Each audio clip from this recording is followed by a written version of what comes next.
America में कई अलग अलग मुद्दों को लेकर के खुद ट्रंप इंतजामिया के खिलाफ प्रोटेस्ट हो रहे हैं। उनमें से एक बड़ा मुद्दा यही है कि जो फेडरल एजेंट्स है यानी कि इमिग्रेशन एंड कस्टम जो एनफोर्समेंट ऑफिसर्स है, उन्होंने जो गोलियां मारी हैं इमिग्रेशन के नाम पे और इलीगल माइग्रेंट के नाम पे लोगों को, उसको लेकर के काफी उबाल है।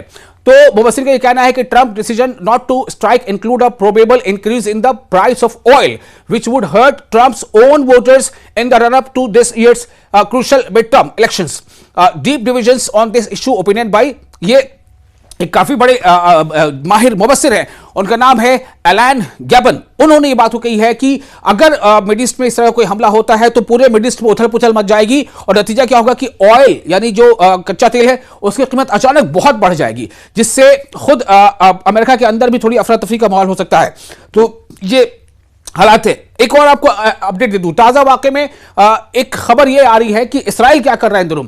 इसराइल अपनी हरकत से बाज नहीं आ रहा है। ताजा वाकये में कुछ घंटों कबल की खबर है कि इस्राएली ड्रोन ने जुनूबी लेबनान के जिला तायर के इलाके बारिश में एक गाड़ी को निशाना बनाया। मकामी ज़राए के मुताबिक जुनूबी लेबनान के जिला तायर की बारिश पर आज के इस्राएली ड्रोन हमले का निशाना एक उस्ताद मोहम्मद अल हुसैनी था। उसके सामान में से एक रियाजी का क्विज मिला, सोचें मैथ्स का। इसराइल ने जुनूबी लेबनान में 2 अफराद को हलाक कर दिया है और मशरकी लेबनान के बीका में नबी चित पर भी हमला किया है, जो जगह का नाम है।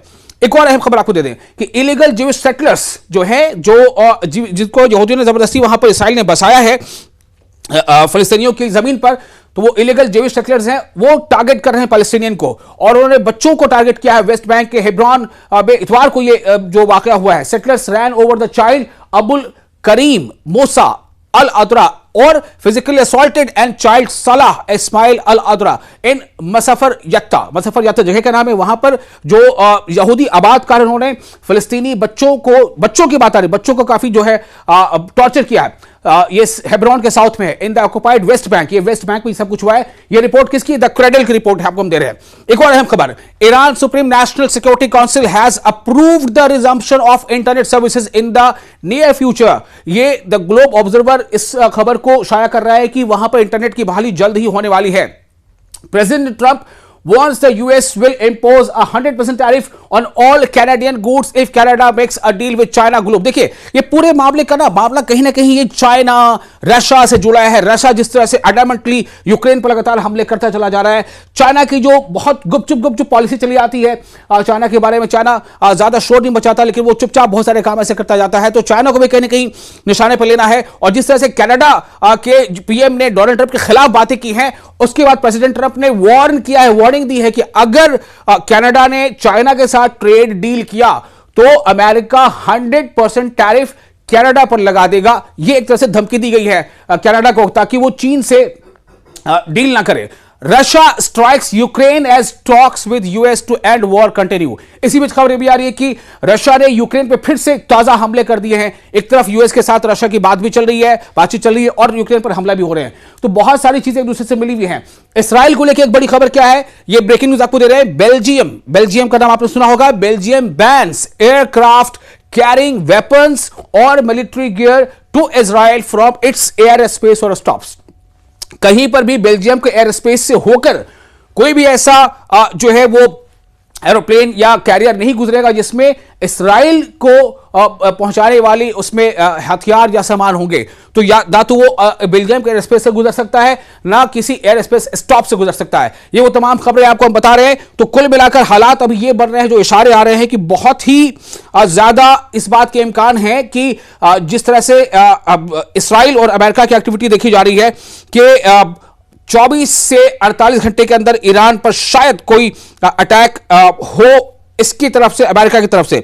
इसी बीच आपको एक बात खबर यह भी दे दें कि जो सबमरीन्स हैं ईरान के, उसके बारे में खबर यह है कि वो सबमरीन को ईरान ने अब मूवमेंट देना शुरू कर दी है।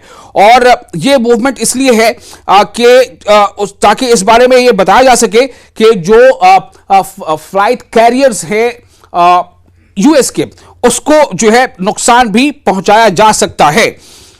और आपको एक और खबर है कि ईरान के आईआरजीसी ने फारस की खाड़ी के पास स्थित अमेरिकी वॉरशिप यूएसएस अब्राहम लिंकन, जिसका नाम है CVN-72, उसका ड्रोन से एक बेहद ही नजदीकी फुटेज लिया है। और जो जवाबी कार्रवाई की तैयारी का संकेत है। यानी कि आप सोचिए, जो इतना बड़ा लिंकन, अब्राहम लिंकन जो युद्ध पोत है वॉरशिप, उस पर अमेरिका इतना फख्र भी कर रहा है, क्योंकि जाहिर है काफी बड़ा, उससे बहुत सारे करियर्स जो है उसमें वहां से लॉन्च हो सकते हैं। तो उसका बहुत ही क्लोजली एक ड्रोन से फुटेज लिया है और ड्रोन से लिया फुटेज जारी किया है ईरान ने। इसका मतलब है कि ईरान की नजर है वॉरशिप पर। तो यह कहीं ना कहीं एक तरह से वो इस बात का इशारा है कि अगर आप जो है कुछ ऐसा करने जा रहे हैं तो हमारी भी तैयारी है।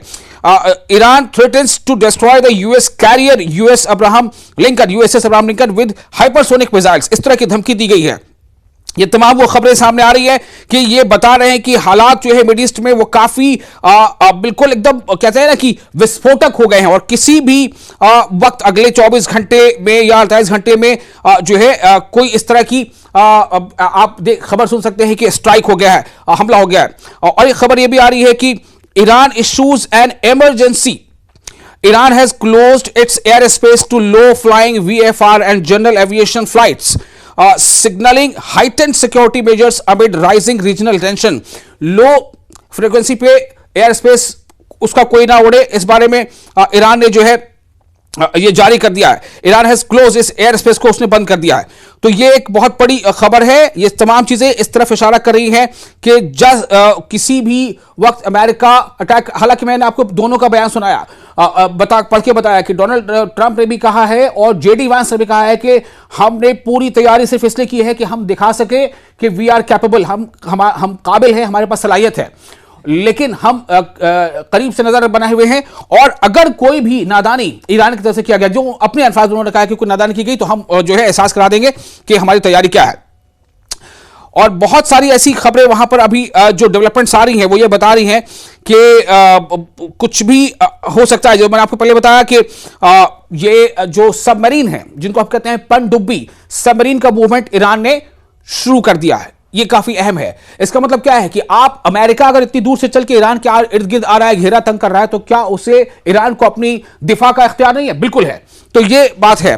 और साथ ही आपको ने ये बताया कि देखिए किस तरह से खुद अमेरिका जो है वो परेशान हाल है अपने अंदर हो रहे मुजाहरों से, प्रोटेस्ट से। तो ये बहुत अहम है। और अब बस ये देखना होगा कि क्या वाकई जो ये वाकई अमेरिका हमला कर देगा।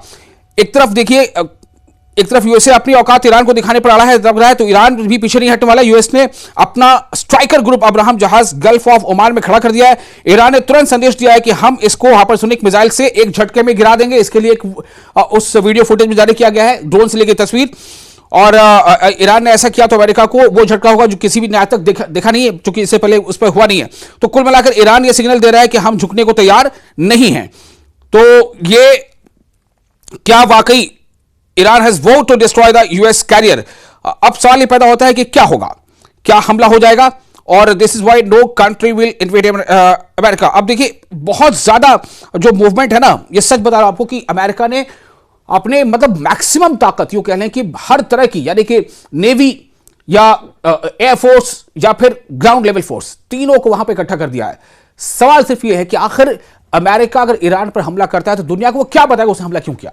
लेकिन बहुत क्रूशल है, हो सकता है कि पूरे मिड ईस्ट में एक तरह से ये जंग की आग भड़क जाए।